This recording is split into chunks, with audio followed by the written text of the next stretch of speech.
Comparativement au reste du pays, la province du Nouveau-Brunswick est la seule province officiellement bilingue au Canada. Par conséquent, les membres du public dans la province du Nouveau-Brunswick ont le droit de recevoir les services dans l'une ou l'autre des deux langues officielles de leur choix.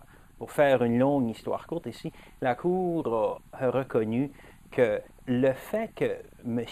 Lausier a seulement eu accès à des services dans la langue de son choix, notamment dans la langue française, quelques 30 minutes après qu'un agent de la paix ait d'emblée communiqué avec lui. Cette période-là de 30 minutes avant de recevoir les services dans la langue de son choix était bien entendu une violation de la Charte des droits et libertés qui, entre autres, donnait lieu à des recours sur la Charte, notamment exclusion de la preuve retenue contre lui.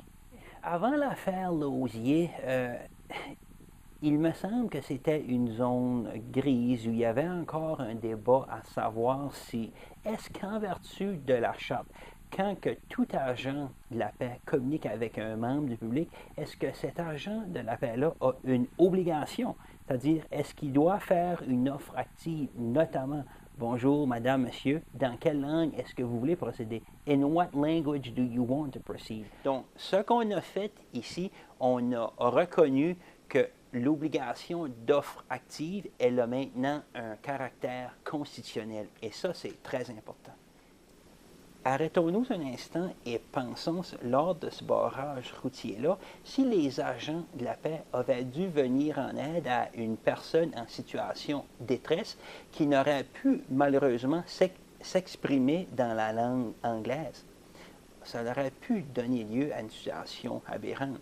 Donc, dans le cas de la cause Lausier, c'est vrai qu'il y a eu de la preuve qui a été exclue, mais à mon sens, ce n'est qu'un petit sacrifice pour s'assurer qu'un jour, les forces policières du Nouveau-Brunswick s'assurent, comme il leur incombe selon la loi, d'avoir du personnel bilingue en tout temps.